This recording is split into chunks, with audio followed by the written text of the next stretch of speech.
Well, hello. We are back, and as usual, I had lots and lots of time. It's actually now Monday, May 18th, just seconds before 6 UTC as I'm recording this, which means it's like 11 p.m. Sunday night Pacific time, 2 a.m. Eastern time on Monday. And yeah, I'm back. So I had an exciting day. I went. Let's see, the rest of Saturday I did pretty much nothing. I did nothing. I watched some TV with my son, and I was tired, and I don't know. I went to bed relatively early. We watched. I don't even remember. There has to have been more, but I really don't remember it. So, well, so what can I say?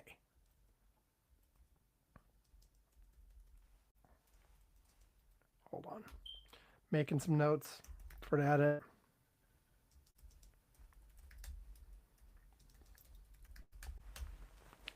So, and Sunday, I woke up and I went to a coffee shop. I was like, I'm going to have like a mocha and like a pastry and ease my way into the day. And as soon as I get back from that, I will record the segment of the podcast with the movies and stuff, and then go from there. But while I was like arriving at the coffee shop, my wife Brandy texts me and says, "Oh, by the way, this thing that she had mentioned in passing, like a week or two ago, that I'd said yes, I'd be interested in going with her. By the way, it's this afternoon." And so this was to be more specific. This was a fundraising thing for one of our local Democratic Congress people. Wasn't actually like our congressperson, who's Susan DelBene. It was a nearby congressperson, um, specifically Representative Kim Schreier, who's like a nearby. It's like one of the districts that's nearby. It's not our district, but it's one of the nearby ones. And at this point, my wife, being a state representative, for any of you who don't know, knows all our local Congress people. And in fact, Kim Schreier was the first of our local Congress people she met, I believe, because they attended together a sort of boot camp for new candidates. Like before Kim Schreier was even in Congress, before my wife was in the state house, and like they got to know each other there. So they knew each other, and we were invited to this fundraiser thing. It was at the house of a local person who's that he's got a really nice big house to have events at like this.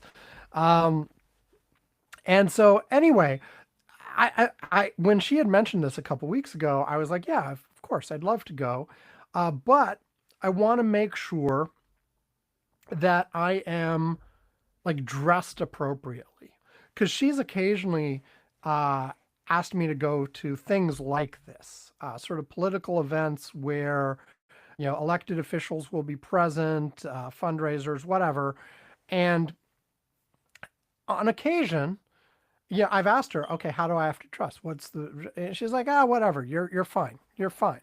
And so, like, what I normally wear on a day to day basis is jeans and a t shirt. That's it. Like that has been my normal. This is what I wear thing for many, many, many years now. You know, over the years, my uniform has changed a little bit. Sometimes I would do a t-shirt and then wear, something over it, like a long sleeve shirt, but usually open. At various times earlier, and back when before we were on the West Coast, when I was on the East Coast, we had to wear like ties to work sometimes, like when I was at Merrill Lynch. So I did, but like for years and years and years now, it's been jeans and a t-shirt, jeans and a t-shirt, jeans and a t-shirt, jeans and a t-shirt. That's it. And on a few occasions, I've showed up at these things like that and ended up feeling underdressed and feeling very self conscious about it. So, when she mentioned it a couple weeks ago, I was like, just make sure that, you know, I have what I need to be dressed properly, because I don't actually have a good supply of things that aren't jeans and a t-shirt. So I'm lucky at any given moment if any are clean. And even if they are clean, they're probably old. They may not fit properly anymore because I've lost some weight over the last couple of years. And so, anyway, I was like, tell me. So, of course, when she actually texts me, it's 4 hours from when I'm supposed to do this thing. And I just showed up at the coffee shop. So I sat down, I had my mocha, I had my little croissant, I, sat there. I wrote an update to one of the Robins I'm in on robinletter.com. Check out robinletter.com if you haven't already. Anyway, and so then by the time I got out of there, I had like 3.5 hours till the thing. So I ran home to check what I had available. And I did have a relatively new, pair of pants that would do. I had a relatively new shirt that would possibly do.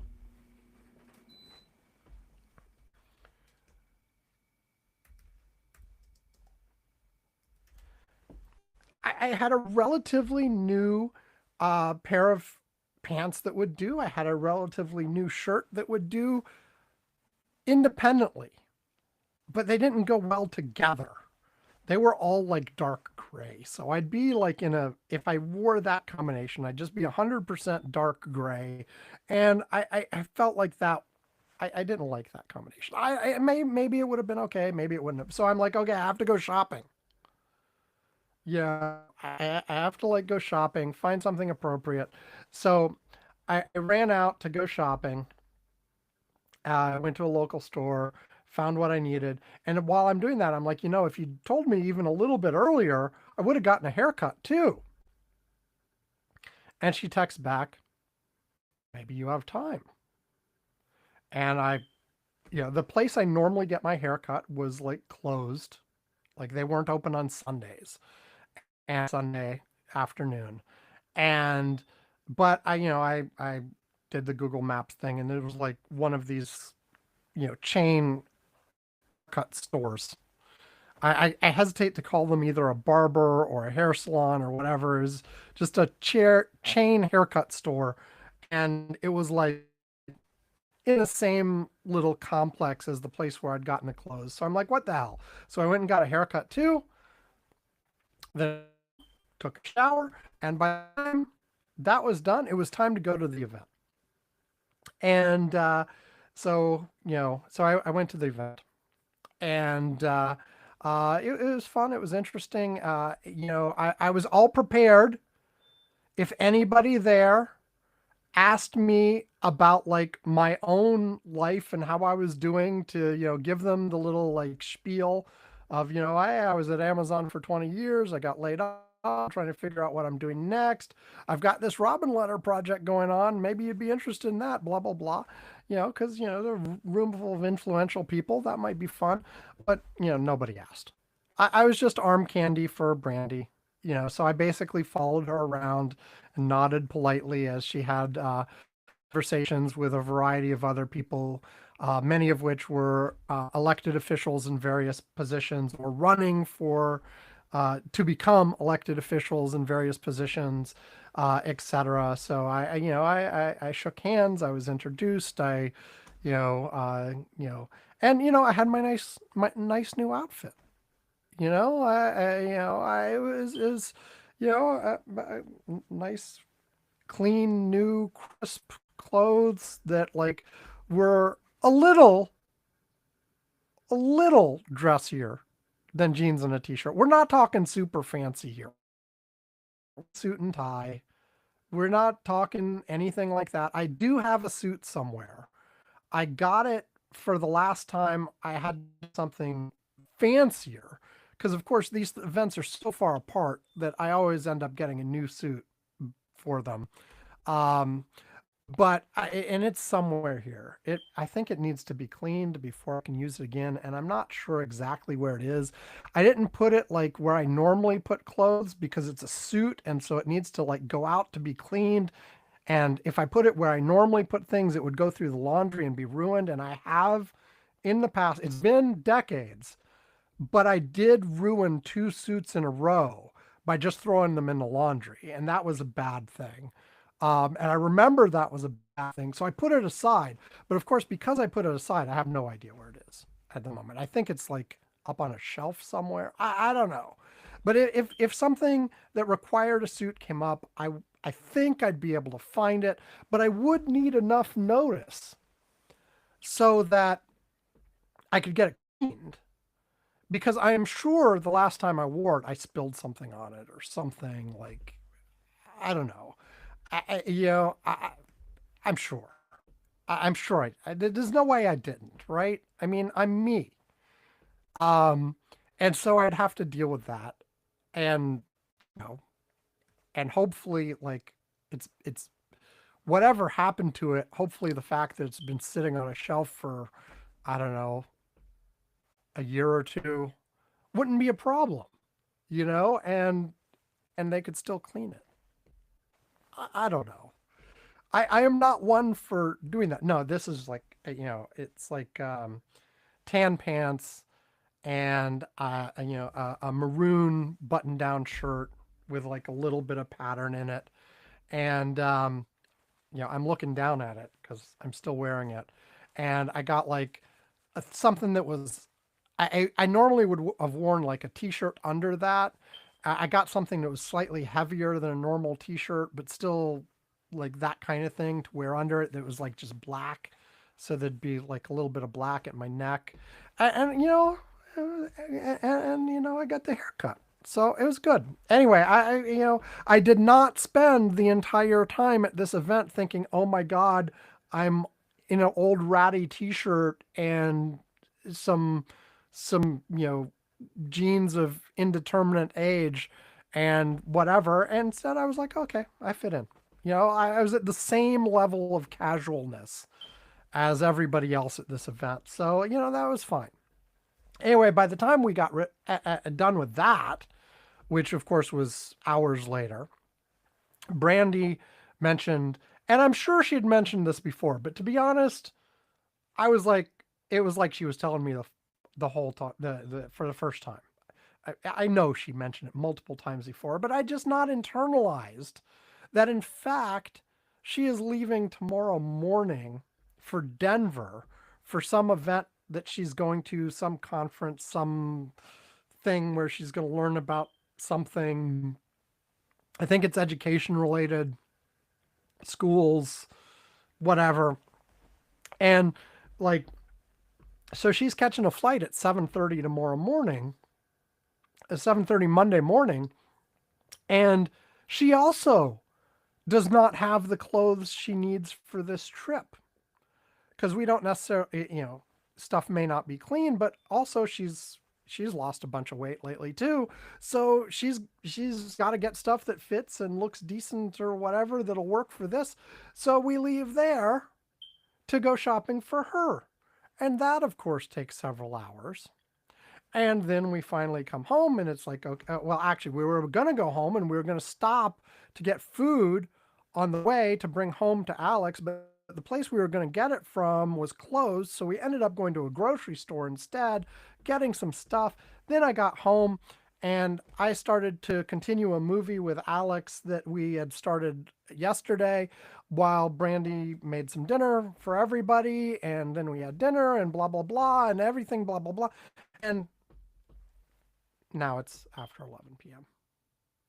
So that was my entire time. So that was my adventure. I'm sure you care deeply about that full of adventure, but there it is. That's what it was. And so I'll tell you now we're going to I will do the movies and TV well the one movie and one TV show that I mentioned. But I'd also before the end of the last segment mentioned that Yvonne had said he might send us something. He in fact did send us the something. So what I'm going to do, I'm going to do the movie, I'm going to do the TV show, then I'm going to play what he wanted. Uh, and honestly, I think I'm going to wrap up the show after that. This will leave us probably still with a relatively short show this week. But that's okay. I'm okay with that. You guys might be okay with that too. For any of you who are still here, many of you may have already said, "Oh, this is just a show where Sam is rambling by himself without anybody to bounce it off of, and those shows suck. So I'm skipping this one." And if so, then you're not even saying this, and that's okay. That's okay. Anyway, the movie, The Adventures of Elmo in Grouchland. Yeah, from 1999. Um, I'll read a couple things from the Wikipedia page and then give you my impressions. And of course, people are going to ask why are you watching The Adventure of Elmo in Grouchland? It's on my big master list. It's in my list in the category of owned but have not watched. And the reason it was in that is, of course, when Alex was really small and this was age appropriate for him, we had this thing. We bought it. We might have even had it in DVD at the time, but like, of course, I wasn't finding the DVD, whatever. I streamed it. But it was on this list because I could not remember having watched this thing to end. I was definitely aware of having seen parts of it coming in and out of the room while Alex was watching it, but not sit down, watch it all from beginning to end. And so I did so with Alex. Anyway, The Adventures of Elmo in Grouchland, or simply Elmo in Grouchland, is a 1999 American children's musical adventure comedy film directed by Gary Halvorson in his feature directorial debut from a screenplay, blah, blah, blah, blah, blah, based on a story, blah, blah. It was the second of the two theatrical films based on the children's television series Sesame Street after Sesame Presents Follow That Bird in 1985, which, by the way, uh, yeah, I don't know how long ago we watched Follow That Bird not that long ago either. I don't know if I've already talked about it on here or whether that's yet to come. But just I believe I'm actually giving Follow That Bird a thumbs up. It was kind of fun. I have to admit, Follow That Bird. I mean, it was not high art, but it was kind of fun. Anyway, this one stars Mandy Patinkin, Patinkin, and Vanessa Williams alongside the regular Muppet performers. It features songs by a whole bunch of people, and yeah. Anyway, plot summary. Bert and Ernie open the film and provide commentary throughout the story.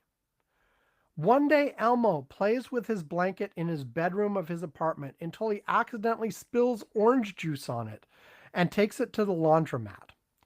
Afterward, he meets his friend Zoe, who is a so Elmo tries to Zoe wants to hold the blanket, but Elmo refuses to share it, leading to a tug of war that tears it, and a furious Elmo denounces Zoe as his friend until Telly Monster, roller skating out of control, shows up and accidentally swipes the blanket, leading to a chase around Sesame Street, followed by Super Grover racing between them.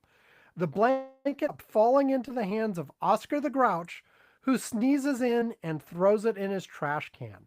Unwilling to wait for Oscar, Elmo dives to the bottom of the trash can, where he finds his blanket snagged on a door. Attempting to retrieve it, he and his blanket are teleported through a colorful swirling tunnel to Grouchland, a city filled with grouches, trash, and Huxley, a greedy man who steals anything he sees, including Elmo's blanket. A kind grouch girl named Grizzy tells Elmo that his blanket is in Huxley's castle at the top of the faraway Mount Picanose. A plant named Stuckweed encourages Elmo that he will make it if he takes his first step. So Elmo sets out on a quest to retrieve his blanket, and it goes from there. Okay. This movie could potentially be fun with you for you. Could potentially be fun for you if you were 5 years old. This was clearly its target audience. It goes after that audience. I could see older toddlers, preschool kids enjoying this, having a laugh. This is not a movie that tries to be good for all ages. I think there might have been one or two little references in the whole thing that were like, okay, only the adults will get that. But the formula for a family movie is really tries to have elements that appeal to all ages. The little kids will like it, the medium kids will like it, teenagers will like it, adults will like it, everybody will have fun. This is not that kind of movie. This is a kind of movie that really and truly is aimed just at the little kids. And so therefore, as an adult watching it with a 10-year-old, I cannot say either one of us were particularly entertained by this movie. It was kind of a slog to get through. If anything, there were some parts where we could laugh at how bad it seemed. It was not, no, yeah, no. Yeah, and again, if you are 5, it's probably just fine. It's probably not better than fine. Yeah, but it's probably fine if you're 5. I'm more than 10 times that old. It was not fine for me. So, I'm debating how far a thumbs down to give it. I suppose if you grade it by its intended audience, it's a thumb sideways. For me, I'm not going to give it a straight thumbs down because it would be fine for the 5-year-olds. And I didn't hate myself after watching it. but I didn't particularly enjoy it either. So, between thumbs sideways and thumbs down. There you go. If you've got a 5-year-old, feel free to put them in front of Elmo in Grouchland, but you might want to leave the room and do something else. you know, or be looking at your phone, or I don't know. You don't have to. This is not going to occupy your attention as an adult. I'm sorry, it's just not going to. Watch Follow That Bird instead. You know, which also is not like the for grown-ups either, but it's better than this one. Anyway. Okay. Time for Cosmos. I had mentioned that there were 3 series of Cosmos, and we watched all of them. They're kind of like seasons, but not really. Each one is its own self-contained show. Um, the 1981 is the one with Carl Sagan that everybody of our generation, of Gen X, if you were Gen X and you were a geeky kid, watch Cosmos. You did not. Carl Sagan was like, the core inspiration for many of us. Okay. And the full name of the 1980 series was Cosmos: A Personal Voyage. Um, and, like I said, it's a classic. There was a book that went along with it. I remember, I think I have the book somewhere. I certainly had the book when I was younger. Um, and, you know, great stuff. It's sort of all of the Carl Sagan's classics. He didn't really say billions and billions in the way that he was like parodied in quite the same way, but he did talk about billions a couple times. And it was an overview of like all kinds of different parts of science at the time, with a concentration on space and space science, because that's where Carl Sagan specialized. I mean, he worked on the Voyagers. He worked on the probes to Mars before that. Um, his specialty was planetary science and communication about that. And but in the he also talked about evolution and the biology and a few other things, but it's all within sort of the context of the planets and the cosmos and the origins of the universe. He talks about the cosmic calendar thing, where if you put the entire universe into the 12 months, we're in the last few seconds where humanity exists, and all of this kind of stuff. um Classic. Absolutely. The 1980 version of this, Cosmos: A Personal Voyage, it still holds up today. We watched this on a re-released. We originally were looking at some stuff online, but like we couldn't get a good quality version of it, so we found we ordered like a DVD set of it that had been released a long time ago now. uh and actually, I would say the one thing that took me out of it, that sort of annoyed me, was that re-release on DVD, which was probably, I'm guessing, from around the year 2000. Um, they tried to update it in a few places. And so like we'd be watching this documentary that came out in 1980, and all of a sudden there'd be a scene with kids on computers that didn't come out till way after 1980, or something like that. And it was just, a handful of scenes out of the whole I think it was 13 episodes this series. Yeah, 13 episodes. There were probably only a handful of minutes total across all of those episodes where they inserted updates like that. But each one of them took me out of it because I'm like, they did not have that scene in 1980. Carl Sagan was good, but he did not have a time machine, and he was not showing you these particular scenes that were obviously filmed 10, 15, 20 years later. I forget exactly when the DVD was produced.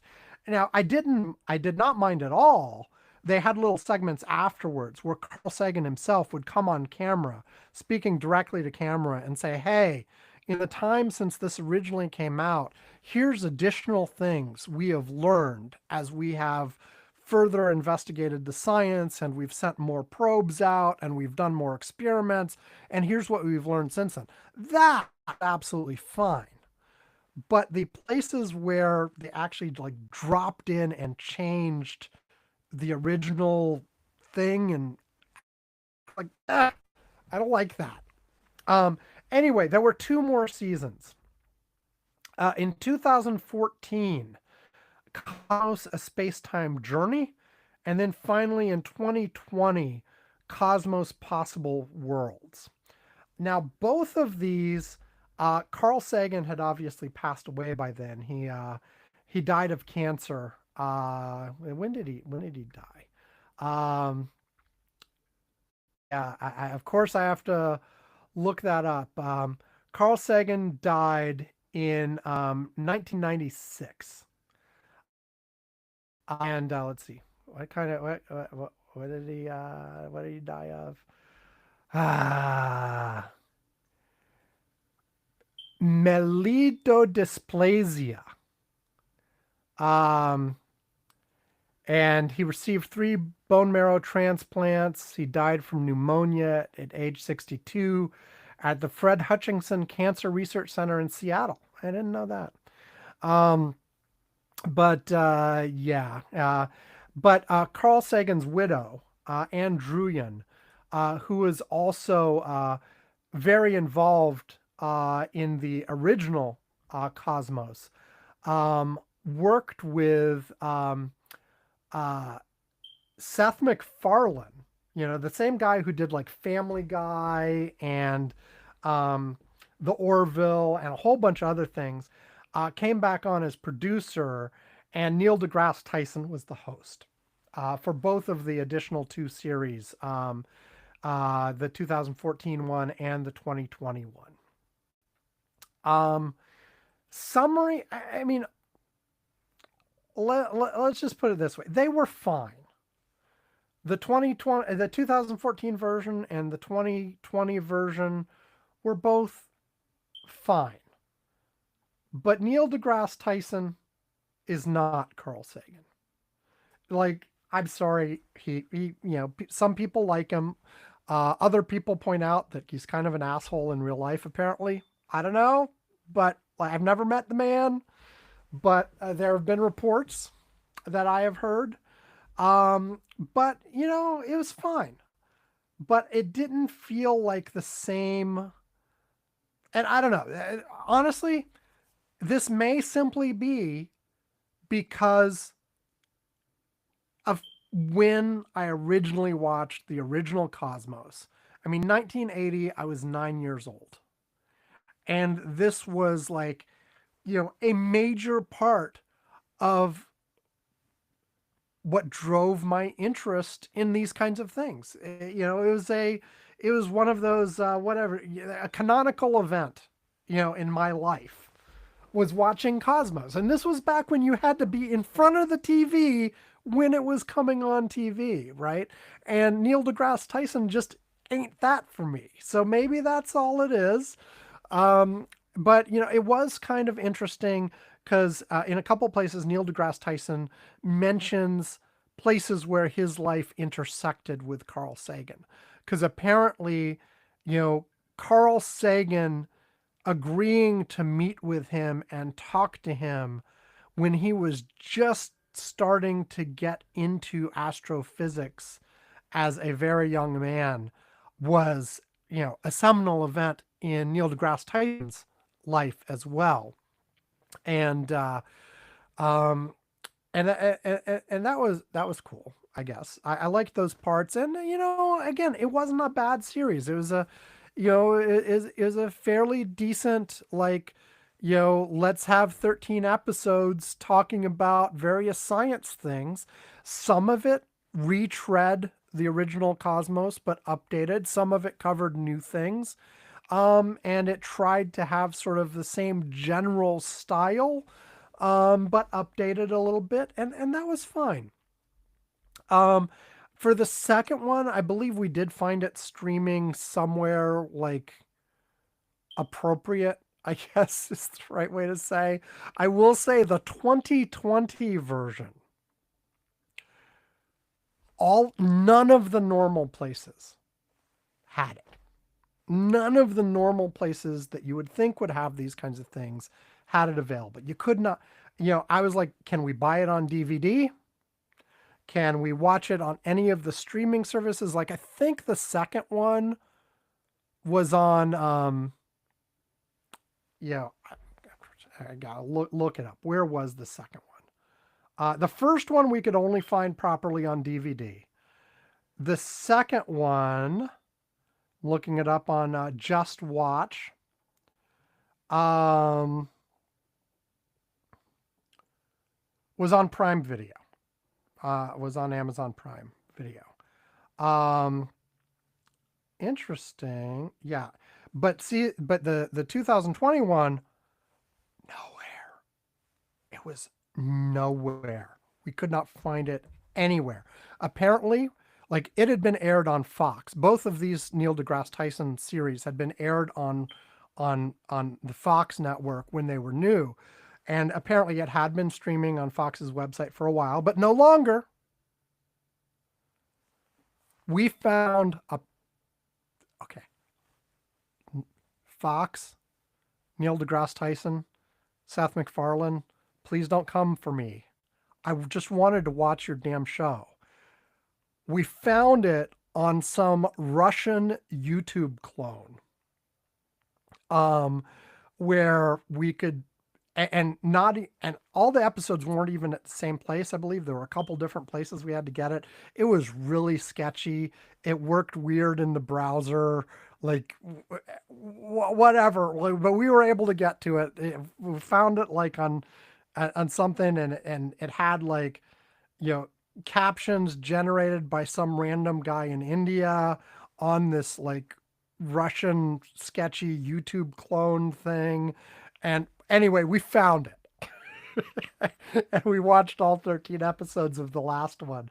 But yeah, that was it. And and low quality too, by the way. Like, it was, and we were putting it up on my projector from the phone, and it was, we watched it. It was about the same as the second series. It was decent. It was, quality, but again, like, it was not, it was not Carl Sagan. I miss Carl Sagan. He died young. If he had lived, he'd be really old now. But, yeah. When he died in the 90s, he was in his 60s. So, yeah, he'd be in his 90s now. But, man, Carl Sagan was good. Watch his clips. Go watch the original Cosmos from 1980. Most of it still holds up. Some of this, we've moved on in science. We've learned a bunch of new things since he got there, but it still holds up. It's good. It's inspirational. Like, and in this day and age, like, watching something that fundamentally, well, the Neil deGrasse Tyson ones tried to be more straightforwardly optimistic. The 1981 had an optimistic tone. It was like hopeful, but it was also very, very tinged with the Cold War, because it was like, we have all this potential if only we can manage not to destroy ourselves in the next 10 years. That was like repeatedly over and over, like, all of this potential, all of these things could be great. We could meet all these aliens, all kinds of stuff. We have, civilization could advance and be wonderful and blah, blah, blah, if we don't blow ourselves all up in the next few years. That's so, like, there was always that undertone in all of it. Anyway, that's it for my media for this time around. And now I'm going to play what Yvonne sent. And then after that, we'll wrap up the show. We can be done. It's fine. Yvonne does actually talk some newsy stuff towards the end. Like, the first part of his is not newsy. It's about where he is and why he's there and his experiences there and blah, blah, blah. I previewed it. But he does get to some newsy stuff at the end. So you will have a little bit of that. And then we'll wrap it up. Anyway, here comes Yvonne. Well, hello, and welcome to Curmudgeon's Corner on the Road.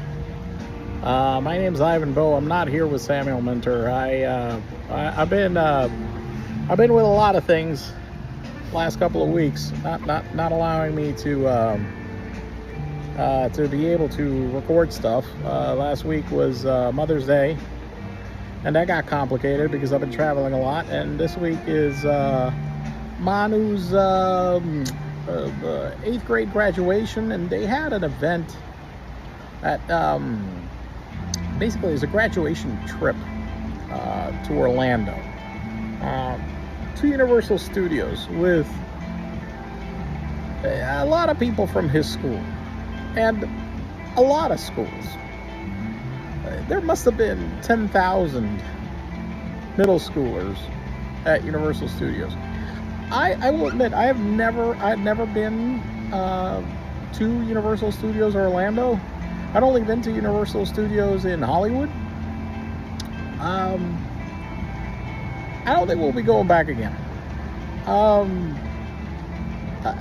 Manu and I didn't particularly enjoy it. One interesting thing about it is that Universal Studios, one of the biggest properties they have, actually several of them, are all owned by Disney.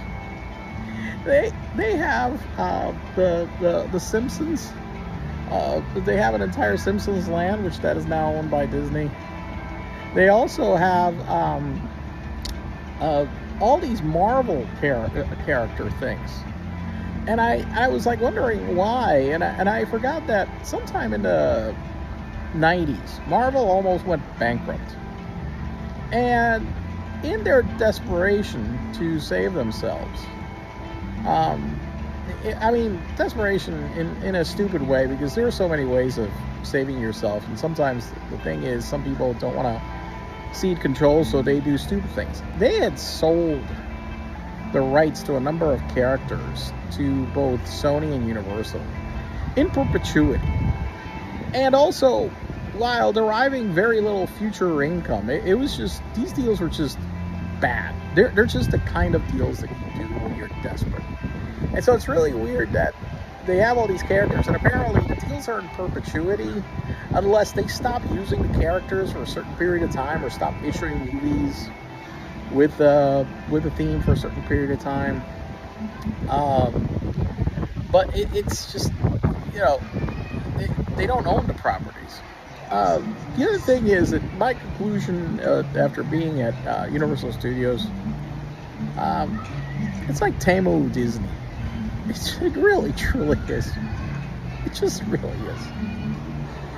Everything is just, there is all this Harry Potter stuff. And actually, Manu likes Harry Potter. So he did go on a couple of the Harry Potter rides. But you see, they did something that at Disney you would have never done. They have this train, okay, that goes from London down to wherever the town of Harry Potter. I haven't read any damn book, so give me a fucking break, okay? But the train, it goes from basically Universal Studios side to just adventure side over there, whatever the fuck. The thing is that the train goes forwards and backwards. Instead of, you see, if this was Disney, they would have done a loop.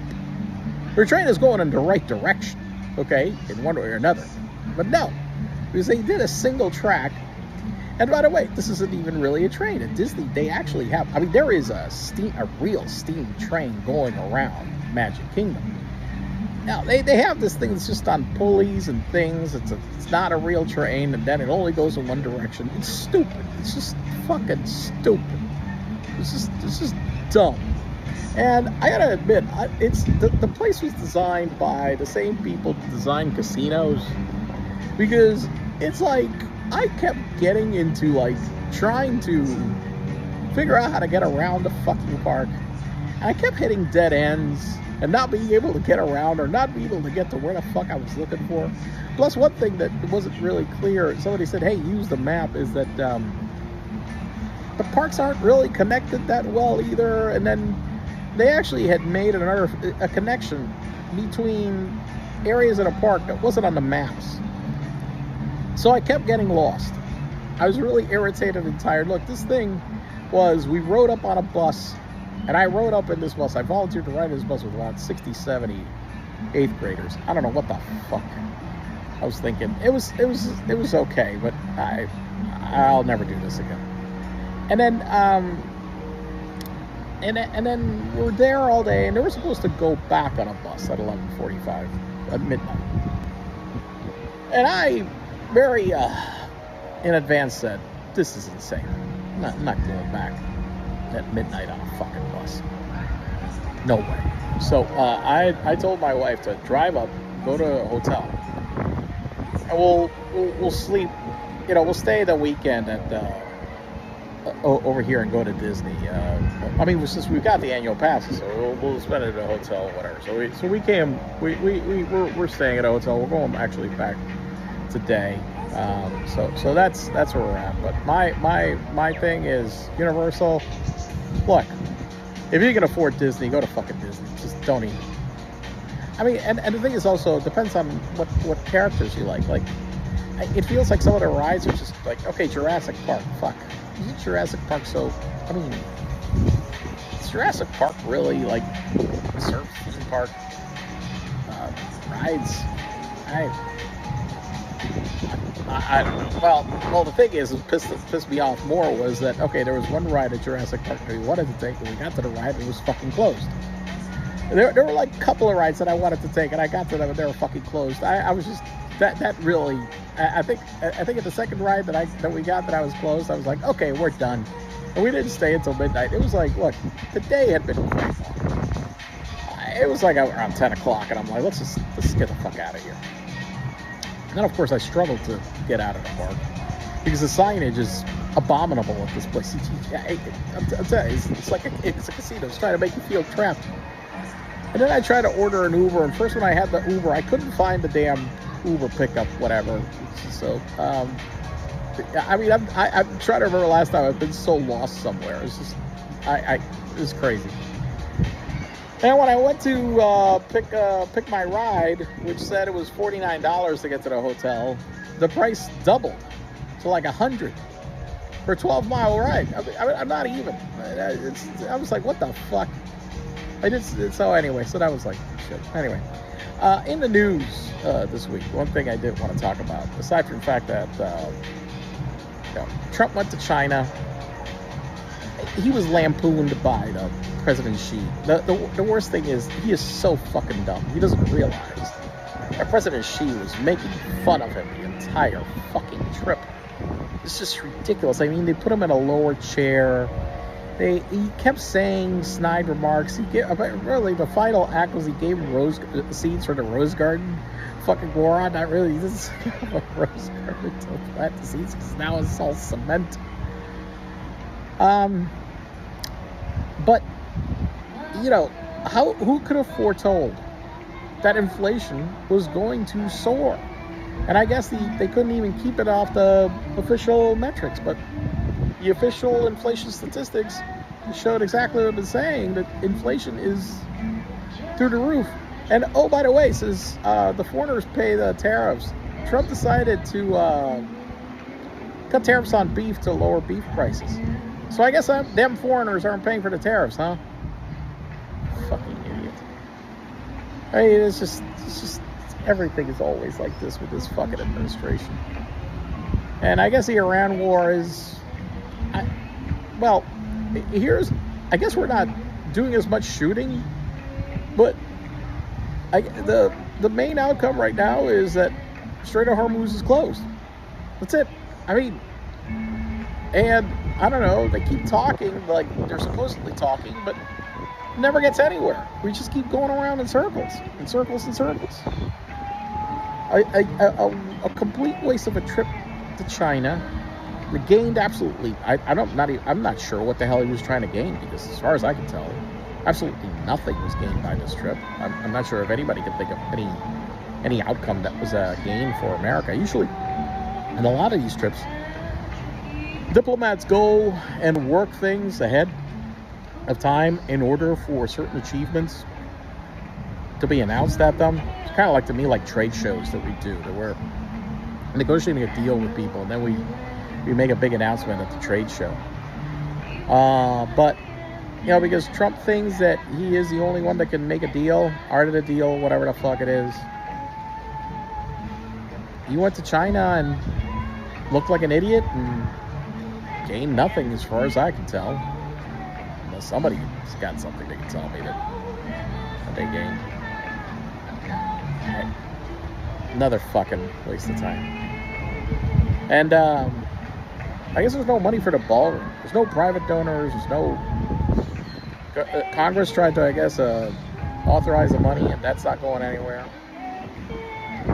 And I saw also that Louisiana Senator Cassidy got his ass kicked. These guys never understand that bowing to him never works. I mean, either you're either going to be firm on one side, they're playing both sides, you get fucked. And Trump always fucks everybody anyway, eventually. How's Kash Patel going and like swimming in over the graves at Arizona and Hawaii, huh? Nice, huh? I really want all these fuckers impeached. These people need to be impeached, jailed, something. Jesus. This midterm could not come sooner. I really think that no matter what the hell's going on with this gerrymander situation, the reality is that public sentiment across the board in terms of the economy, inflation, just everything in general is really bad. Like, there's a survey that they asked people recently, and I said that the question was improperly placed, but I think people answered it in this way, and it was about, hey, are prices better now than they were during Biden? Well, no, but the problem is, look, prices, unless you're in a deflationary economy, which the U.S. hasn't been in such a cycle in a very long time. We had down housing prices, but we really weren't in deflation in general in terms of wages, prices, that kind of stuff. Prices are always going up, little by little. Deflationary cycles are very, they usually, like Japan had deflation in some periods of time, but this is like after their housing and tech and stock market bubble popped, because their bubble was insane. It was like the Dutch bubble. Prices are always going up. The question is affordability, and that's the one where the Americans failed to test, because during Biden they kept complaining about the rising prices, but people are totally forgetting is that affordability was actually better for multiple reasons. Number one is because wages were rising faster than inflation. Critical thing. Wages were rising faster than inflation. Inflation was spiked by a couple of things: the pandemic, and also by the Ukraine war. Neither of them which were Biden's fault. But affordability was improving substantially. You had low mortgages, housing affordability was good in that sense. Wages were up. That improved affordability as well. And Biden was doing a lot of things in order to try to get inflation under control. But also people were getting help. I mean, for a year they're getting child credit checks and other things that were being done to help affordability, student loan relief, health insurance subsidies, just across the board. So many actions to help affordability. All of them have been undone by Trump, and he also started a war that spiked inflation and made it worse. But also last year started this entire tariff war that also spiked inflation and worsened affordability across the board. And on the other hand, killed all the programs that helped create jobs and give you money, and scared all the companies like the Koreans investing billions in clean energy from investing in it. I mean, he's literally taken every fucking action to the detriment of the economy. I mean, to the pocketbooks of Americans. But he still wants to get his fucking ball. There's that. Anyway, I just, since I wasn't in, I wanted to give a quick update of what the fuck is going on. Trump sucks still. Go fuck himself. And all the assholes that enabled him as well. Okay? All right, guys. Take care. Bye. Okay, that was Yvonne's update. And here back as I'm recording this, it's just a couple minutes before midnight. Here I am on Pacific time, and I have to be up in like 5 hours to take Brandy to the airport. So yeah, I better just wrap this sucker up. So apologies. I'm not going to give my news reactions this time around, but yeah, you got some of that from Yvonne. Good enough, right? Right? And if not, to the fuck bad. You know? What the hell? Anyway, that's it. To the fuck bad. Is that the right way to say that? I don't know. I was trying. Whatever. You know, good enough. Anyway, go to curmudgeons-corner.com. You know the deal. You can find our archives there. You can find transcripts. You can find all the ways to contact us. And importantly, you can also find our Patreon where you can give us money at various levels. We will mention you on the show. We will ring a bell. We will send you a postcard. We will send you a mug. And importantly, at $2 a month, I always right around that part. At $2 a month or more, or if you just ask us, we will invite you to the Curmudgeon's Corner Slack, where Yvonne and I and a variety of our other listeners are chatting throughout the week, sharing links, all of that kind of stuff. I will share one item from there. This one was one I shared. The original article I shared from was from The Independent, which is a UK publication, published on Friday, July 15th by Shweta Sharma. And the title of this article is Elon Musk's father reveals he has had a second child with his own stepdaughter. I'll read you the beginning of the article. Elon Musk's father has revealed that he had a second secret, unplanned child with his stepdaughter 3 years ago. Errol Musk, 76, and his stepdaughter, Jana Bezuidenhout, 35, had a baby girl in 2019. 2 years before that, he had admitted that Ms. Bezuidenhout, 42 years his junior, had given birth to a baby boy named Elliot Rush, who is now 5 years old. I'm going to try this again. Bezuidenhout was only 4 when Mr. Musk married her mother, Heidi. They were married for 18 years and had 2 children besides Heidi's 3 children, including Jana, from a previous marriage. The arrival of Elliot Rush in 2017 reportedly split the family and caused a rift between Aaron and Elon Musk. The Tesla CEO, who has 9 children and recently claimed he was helping the underpopulation crisis, reportedly went berserk a few years ago on finding out that the senior Musk had fathered a child with his stepdaughter while his other siblings were shocked.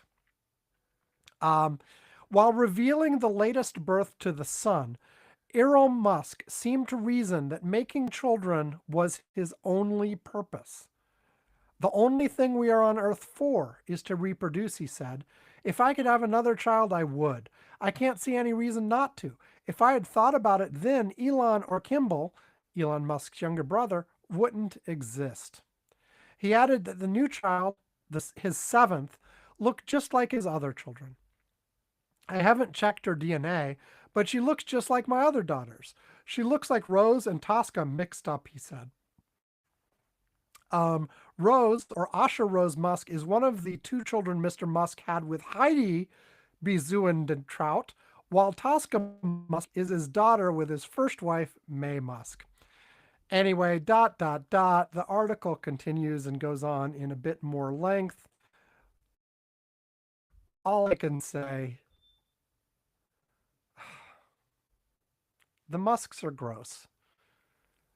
I think Ed said on our Slack something along the lines of the apple falling not far from the tree, et cetera, et cetera. Like, really, come on, people. First of all, this whole like the world is underpopulated and we need more people. No, we don't. It's fine. The fact that the population is leveling off is probably a good thing. I'm not going to go all like, you know, what was that guy? Malthusian, the Malthusian crisis, that there were too many people and we have to, we're not, I'm not like going like the whole world is in crisis because it's got too many people. We clearly have enough resources that if they were distributed properly, which they are not, we could take care of everybody. But at the same time, it seems fairly obvious that you can't do exponential growth forever or you do run into issues. Duh. As for our use of fossil fuels, that goes for population, that goes for everything. You can't do exponential growth forever. At some point, you have to level off and maybe reduce a little bit. And it's absolutely fine that we do so. Does it require changes to how we think about a lot of things? Yes, it does. But anyway, these people who are like, we have to have as many kids as humanly possible. No, you really don't. Not only do we not need to increase the population that much anyway, but the people who think like that are the last people you want reproducing. They're the ones you want not to have kids. Come on, please exclude them. Like they don't have to infect the world with more of themselves. Please, come on. Anyway, and not to mention, your own stepdaughter. Ooh, I know you're not actually related to her, but still, ooh. And and frankly, like the 42-year age difference. No, come on. You knew the girl when she, and not only a 42-year-old age difference, but you knew the girl when she was 4 years old. No, no, no, no, no, no. You know, I keep coming back. Tim Walz was the best thing that happened to the fucking Kamala Harris campaign. And then halfway through the damn campaign, they shut him up. But what he was talking about how these people are weird. They're a bunch of fucking freaks. And actually go after them. It was working. God damn it! It was like, point out all the reasons that they're weirdo freaks, obsessed with like kids' genitals and all of this stuff. And I'm referring to like all the trans panic there, but like, ah. And you had like RF, all of these people. RFK was talking about the sperm count of teenagers, about teenage boys' sperm count being low, and someone else was using the term underbabied, and come on, bunch of fucking freaks. Anyway, why did they have to shut up Tim Walz? He was speaking truth, and people liked it. God damn it. Anyway.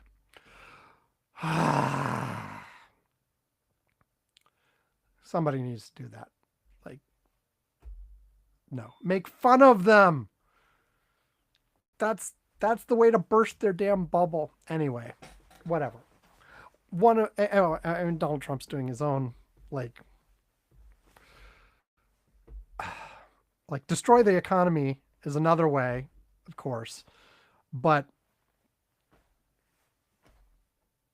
make fun of them, ostracize them. Like, can we go, as Yvonne has said multiple times this week on a Curmudgeon's Corner Slack, we miss the days where when people said obviously racist shit, they were ostracized from polite society. Can we go back? I mean, all kinds of other things weren't good and needed to be improved, but at least like now we have people being outright overtly evil and getting no repercussions for it whatsoever. Whatever. Anyway, we are done. Thank you everybody for joining us for yet another Curmudgeon's Corner. Us. Well, Yvonne was here by proxy. He sent his like recording. Thank you all for listening yet again. We will have another show next week. Hopefully Yvonne will make it next week. Never know. Hopefully I will make it next week. You never know. Never know. Never know. I still have to put this thing together and then get it out and then go to the airport. Why am I still talking? It's now after midnight. Goodbye, folks. Bye.